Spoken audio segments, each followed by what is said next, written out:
I haven't seen anything from Trump as of late. Like as soon as like Joe Biden came out and basically said we're providing no restraints on Bibi Netanyahu, Trump came out and it's like, Bibi's not so great. And but here is but Trump in that was channeling the discontent inside Israel. I mean, it wasn't. I mean, the discontent was his. He was, mad personally that Bibi took credit for something he wanted to take. But it's the same thing that they're saying inside Israel. That's the sort of kernel of truth. That's what's amazing about it. But and you could draw like a parallel like with Trump and Brexit, right? Was also sort of like channeling that. But the difference is that in the context of American politics and the way that Israel plays, criticizing the Israeli government, only he can do it. Only he can do it. Right. But it's fascinating. Like when he met with Kim Jong-un. Like if Obama had done that, that would have been the biggest news story in the world. But he just shatters norms and then just big dogs it. And the Republican Party is just like, okay. Well, because he doesn't have the Republican noise machine that's going to come after him for saying it. I mean, even Ron DeSantis was like, maybe you shouldn't have said that. I mean, that's about as deep as the anger gets. Here is Lindsey Graham, who has been he must be just so excited that he gets to go out and cheer for war. He hasn't been like this since John McCain passed away. About some of these recent comments by the GOP frontrunner, someone you support, former President Trump. He praised Hezbollah as, quote, very smart. Israel's communication minister called that language shameful. Do you agree? Is that shameful language, Senator? Yeah, that was a huge mistake. If I were President Trump, I'd talk about being the strongest president for Israel in modern times. He issued a statement 2 days ago, I stand with Bibi, I stand with Israel. Yeah, it was a mistake. He's on the right track. But when, Biden administration's border policies are failing and their policies against Iran are failing. Senator, as you know, he also criticized Prime Minister Netanyahu as well. And a lot of people saw that as a personal attack because Netanyahu has recognized President Biden as a duly elected president. Do you think that's appropriate at this moment? No, I thought it was not helpful. And President Trump has a lot he recognized Israel, Jerusalem as the capital. He recognized Golan Heights, part of Israel. He put in place the Abraham Accords. That's what I would expect. No, I wouldn't criticize Bibi. He put out a statement a couple of days ago. I stand with Bibi. The House, I know we got a lot to talk about.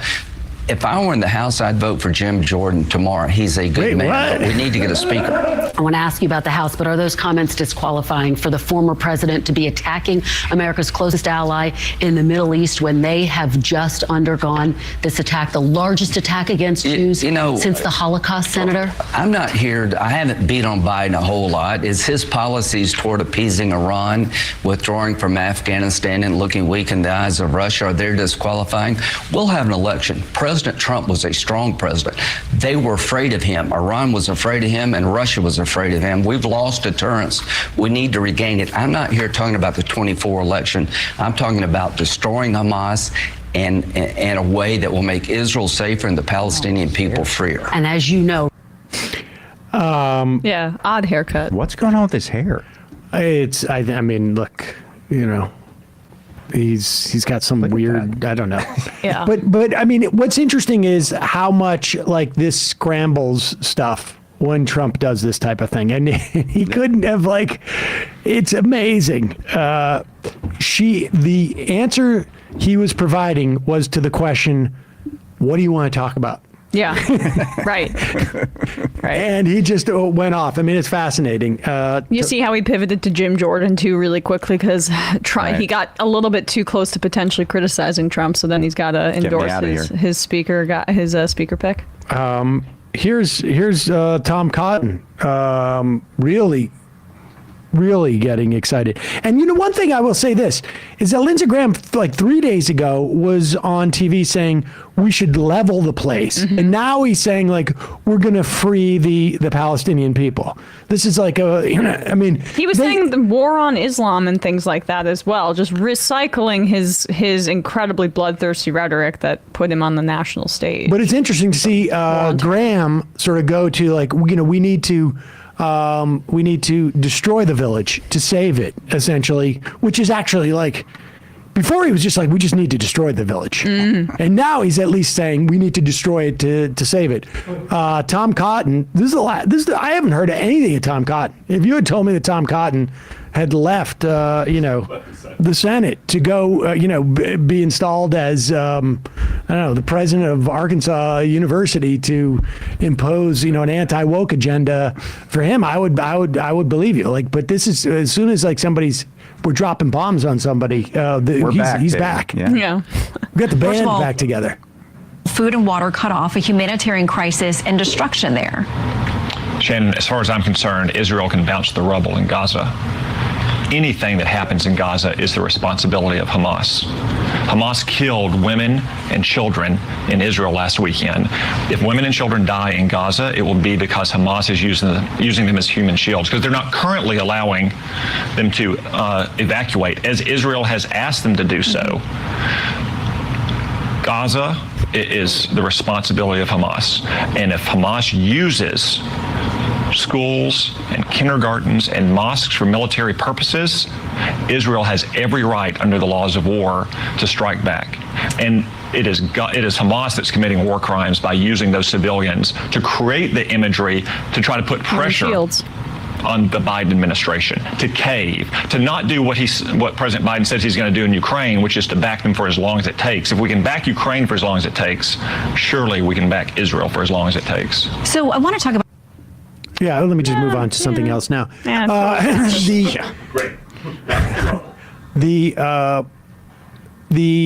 notion, you notice he said imagery, as opposed to the actual reality of killing children, killing people in hospitals. Human shields, Sam. Human shields that Hamas is using. Because a mosque is a military target. A school is a military target. A hospital is a military target. Because if Hamas has ever touched it, if there's ever been a Hamas fighter in the vicinity, how do you know that that's not their stakeout? How do you know that all the civilians and the children that you're seeing on in the aerial footage from the drone, that they're not there just to be like a total distraction from the evil Hamas fighter hiding beneath them? Everything's a military target in Gaza, and it's all their responsibility. So that is the definition of collective punishment, what he's saying there. He's just doing it in his bloodthirsty fascist Tom Cotton way. So it makes it a little bit more clear, I think, for people watching from the United States from a domestic perspective. But this is the ideology that's undergirding all of this. It's scary. He's got no charisma, though, but it's amazing. He said everything he had planned to say when he said, I'm okay with them bouncing the rubble in Gaza. And then he was like, oh, you need more? And then it's like he ran out of stuff to say. They're in the back going, Can't you just play the Toby Keith song? It's just incredible how 9/11 rhetoric we're doing this all over again. It's all over again. Mm-hmm. Let me ask you this, because I've been asked this a couple of times.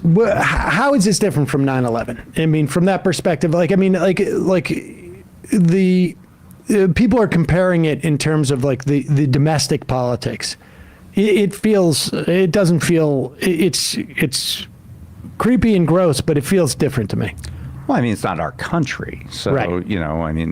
So that's number one. Obviously, that was a much more signature moment. I think the proper way to look at it is what is it going on inside Israel vis-a-vis what's going on inside the United States. And there is this split. There isn't very different. It's pure anger at one's own government rather than anger at people who attacked us, and the protections were assumed in a way before 9/11, borders, oceans can protect us, et cetera, that, rockets are periodically fired out of Gaza, right? But the difference obviously is that they could get hundreds of people into the border towns, the fact that they could bulldoze the fence. Well, that's the thing. It's like, it's one thing to sort of play it off like it was a failure of imagination in this country, right. Which of course I should just remind people that they had to evacuate. I think it was a G6 in gosh, it's been a while. In Milan, I think it was. Condi Rice was there. They evacuated that because they thought that was going to be a target, like, months before. So it wasn't that much of a failure of imagination. But this wasn't something like, this was a well planned out attack, but they're bringing essentially like a front loader and lifting up the gate. This is not, hugely sophisticated. This is just a piece of like construction machinery, and they're pushing the gate over. Right. And then all of a sudden, hundreds of terrorists or militants come running through.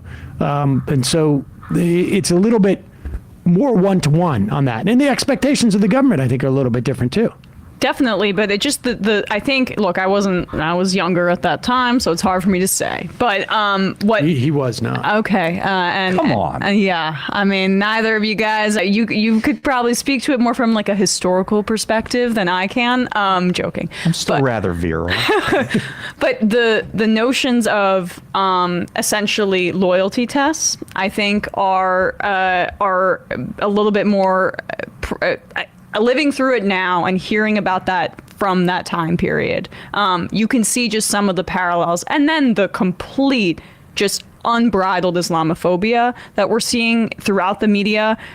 The Semaphore reported over the weekend that three of the Muslim MSNBC hosts were taken off air. Now, Ali Velshi was back on air. I understand that now, but Mehdi Hassan, they were taken out of their anchor seats. Okay. Yeah. Which I'm not saying that's mitigating. I just want to be accurate. Has Mehdi responded to that? No. Now it's not, but Mehdi is so shy on social media, right? That it's look. Well, he probably has a contract, and I'm not, who speculates on sources, but I wonder how Semaphore got that. I mean, I'm not saying that he did, but I've intended to try and noodle around a little bit, but I'm not in contact with anybody at MSNBC in any meaningful way. But it certainly looks like this. I mean, it completely it wouldn't surprise me in the least. Right? I mean, they took Donahue off after 9/11. Donahue, it was Robert Wright just basically called down at that time, who was the CEO of GE. Now, GE owned a majority of MSNBC at that time. Right. GE, the number one or number two arms manufacturer in the country, i.e. the world, I guess, at that point. Conflicted. Yeah, a little bit conflicted. With this, I think it's just sheer abject cowardice.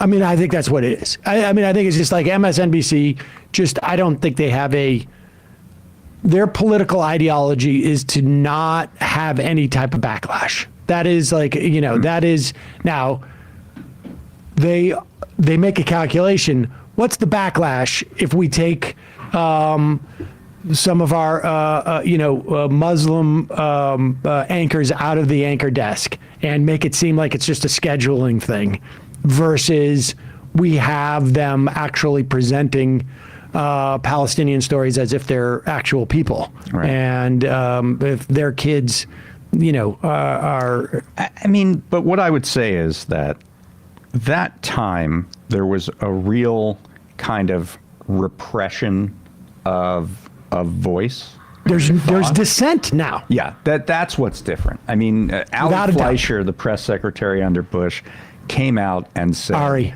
Ari Fleischer said, people better watch what they do and watch what they say. Right. I mean, he said that from the podium, the lectern, in Washington. Bill Maher was fired, if you recall, for saying that they were the smart ones lobbing cruise missiles from far away. I think he said, actually, I think it was, they say they were cowards. I mean, they were sort of brave. They're not the cowards. They committed suicide. We're the cowards lobbing cruise missiles. But anyway, point being that there is a significantly higher degree of willingness to dissent on this score that did not exist. It was a very stifling environment. Totally. It actually created the netroots. I mean, the fact that nobody in government, nobody in media was willing to say, what is this madness? We're moving towards a war with Iraq. What are we doing? Right. Created created the show. This show in 2003. The first Majority Report was February of 2003. Right. On Tom Sharpling's FMU show. He let me go over and do 2 hours because, and I think it's quite possible that like. That was the most mass media, like, to the extent that, it was just. It was all downhill. It was from community. There, is what you're saying? No, I'm saying it was community radio in New Jersey. I see. But I don't know that there was really much else. That was broadcasting something that was explicitly don't go to war. I mean, the only guest that they would let on MSNBC give that line was your former co-host. Was Janine. Yeah. Yeah, I mean, Janine came on. Yeah, literally she was it. And they would bring her on, and particularly on Fox, they would bring her on just to say, what are you doing here? You're just an actress. Right. And meanwhile, they wouldn't let anybody else. Anyone else on with them. Literally no one else. Very different. Very different. So that's different, yeah. All right, let's turn to the House speakership race. What should we, like... Well, I mean, I think the latest is that Jordan has said outright, we're going to the floor. We're doing this. Even if I lose, we're doing it at noon tomorrow. Everyone's going to have to put their cards on the table. And he believes, and I don't think there's a lot of reason not to agree with him, he believes that when there's that moment and House Republicans, moderate Republicans, Republicans in swing seats, have to make that choice. Are they going to tank Jim Jordan and get all the heat internally that would come with? Or are they going to sign, kind of a death warrant for their reelection campaign? He thinks the calculation is going to go in his favor.